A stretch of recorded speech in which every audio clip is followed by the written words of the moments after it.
I'm Allie, and Samantha is my twin sister. And I'm Samantha. I'm Allie's twin sister. Our first products are whiskey. We make everything from scratch. Home base brings a fresher take on not only the flavor and kind of the style of whiskey we're making, but the whole kind of packaging. We love the history of whiskey, and it is something that we think is really fun to make, especially in the United States, and having bourbon be such a classic American drink. And we knew that we didn't want to compete with our favorite established traditional spirits. We don't come from a family of great-grandfathers who were moonshiners and the secret recipe that was handed down from generations back. Our business was all about infusing freshness to how to produce whiskey. What matters most to us is ingredient sourcing and spending our time and energy on producing really quality whiskey. We knew that with high quality ingredients that are grown really well, that it would be delicious.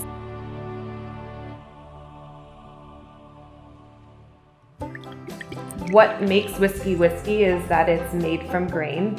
It's fermented and distilled and then aged in a wooden container. It's the same process and it's been made the same way for a long time. There's just We're not trying to speed anything up. We put them in barrels and just let them sit. Yeah. We're making whiskey kind of the same way it's always been made.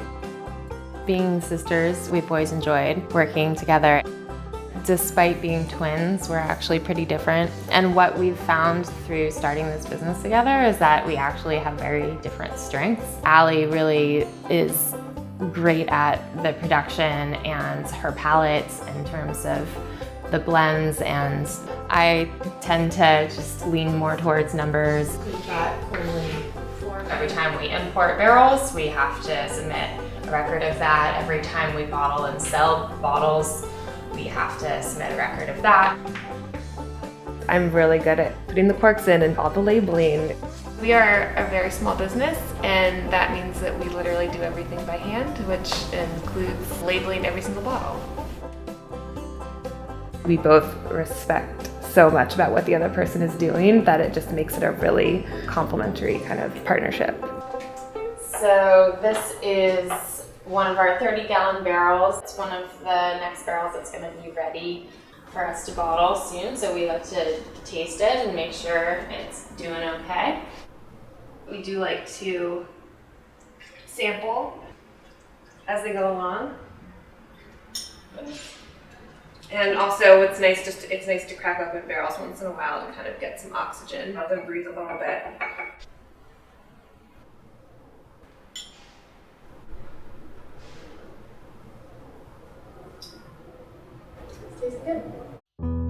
I have been working in agriculture for the past 10 years. For me, the connection between a creative pursuit through the craft of making spirits matched really well with my interest in wanting to support local and family farms.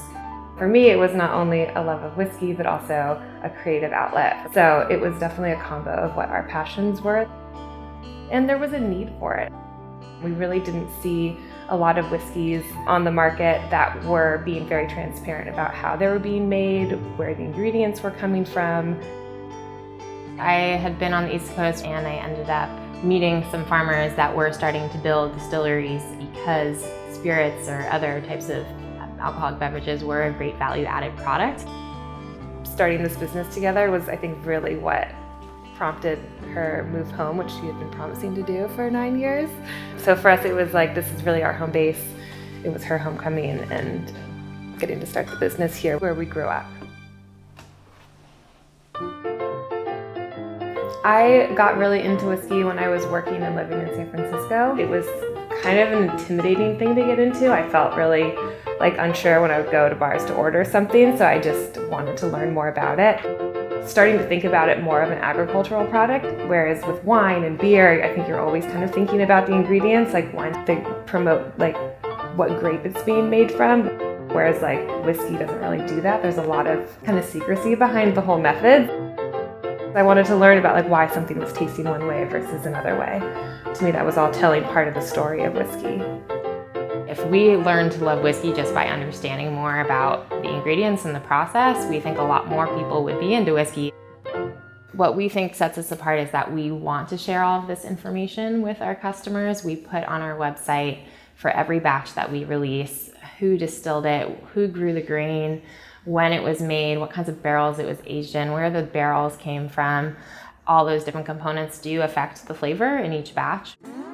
We love the way like Kentucky bourbons taste. We don't necessarily want to compete with a classic Kentucky style bourbon, so we really tried to kind of push the bourbon flavor boundaries, and for us that was playing around with the mash bill or the recipe of the grains we're using. We do use about 30% malted barley as part of our recipe, which is pretty unique for bourbons. You don't see that high percentage. It really gives it kind of a malty, grainy, a little bit like a honey nut flavor to it, and just be able to taste that graininess for us gives it a unique flavor or style, which we like to call a California style bourbon.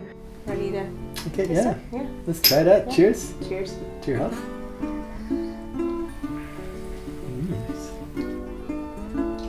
It's a good bourbon. Really good. It goes down very easy.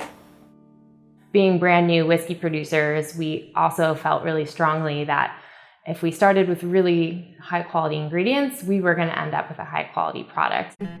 The malted barley was the hardest ingredient to source.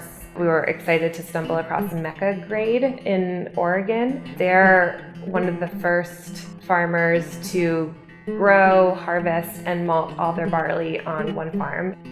We've also started working with a malt house that opened up here in the Bay Area called Admiral Maltings in Alameda, and they do a traditional floor malting method. Floor malting is a traditional style of malting barley where you lay out all of your recently soaked barley kernels onto a huge open floor, and then you churn it until it germinates, and then they kiln all of the grain in big ovens. It's great that that's all happening in California, because then it will give local brewers and distillers a local option. You can find home-based bourbon at several bars, restaurants, and retailers in the Bay Area. We self-distribute, so it's where I can drive to. This is delicious. I'm super glad that it's local. Home base. A lot of people say it is very easy to drink. They really love drinking it neat, having it just plain in a glass. It is really smooth, even at 46%. So for us, that is a huge compliment that someone wants to just drink it plain and really enjoy the flavors that come from it. And that being said, it also makes a really mean cocktail. I'm pretty sure it's on the menu right now at Nito and Nito's backyard in a hot toddy. But we can't backyard. talk about it. We have 2 kids. We haven't been out for drinks in so long. The end of 2018, we both became pregnant, and that actually is a little hard to be pregnant and run a spirits company at the same time. When our kids grow up, we hope that our dedication to the process and integrity that we try and maintain comes through, and hope that they apply similar ethics to whatever industry they decide to go into. Hopefully at the time when they are mature adults that we can have those conversations over some whiskey. Yeah.